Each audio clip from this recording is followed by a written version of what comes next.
নমস্কার বন্ধুরা, welcome to my channel জ্যোৎস্না রয়। আজ আমি আপনাদের দেখাবো সাবুর পায়েস। আমি ছোটো দানার সাবু কিছুক্ষণ 2 ঘন্টা আগে ভিজিয়ে রেখেছিলাম। তার সাথে অন্য একটি বাটিতে খেজুর একটি এবং 2টি কাজু বাদাম ভিজিয়ে রেখেছিলাম। আমি খেজুরটিকে ভালোভাবে ওই জলের মধ্যে মেখে খেজুরের খোসাগুলো ফেলে দিয়ে খেজুর ভেজানো জলটা দিয়ে দিলাম। এই খেজুর ভেজানো জলে সাবুটি কিছুক্ষণ ফুটবে। ফোটার পরে আমরা ওই 2খানা কাজু বাদাম ভিজিয়ে রেখেছিলাম, ওটা গ্রেট করে দেবো।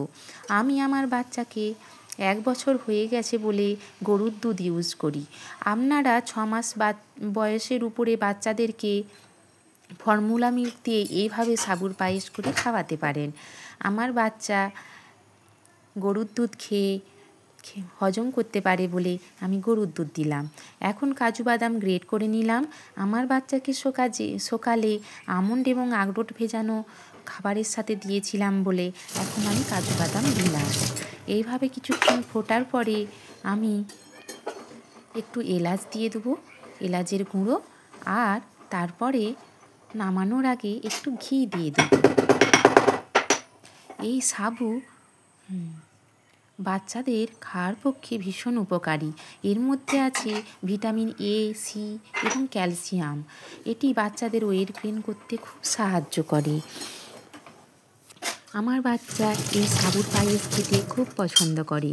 সাবু পায়েস হয়ে যাওয়ার পরে আপনারা এর ঘনত্বটা দেখে নামিয়ে নেবেন, কারণ এটি ঠান্ডা হওয়ার পরে অনেক বেশি গাঢ় হয়ে যায়।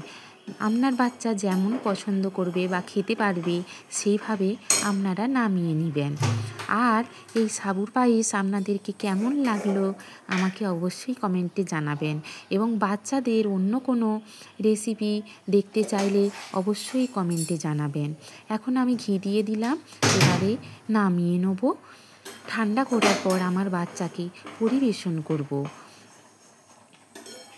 আপনারা এইভাবে বাচ্চাকে গুড়, চিনি বা অন্যান্য মিষ্টি খাওয়ানোর পরিবর্তে খেজুরকে কিছুক্ষণ আগে ভিজিয়ে রেখে খাওয়াবেন, তাহলে সেটা খেজুরের গুণগুলো আপনাদের বাচ্চারা পাবে। দেখুন আমার সাবুর পায়েস রেডি। আমি এবারে একটা বাটির মধ্যে এই সাবুর পায়েস নামিয়ে দেবো, নিয়ে আমার বাচ্চাকে পরিবেশন করব। দেখুন সাবুগুলো কাঁচের বলের মতো জল জল করছে, তখনই জানবেন সাবুর পায়েস রেডি।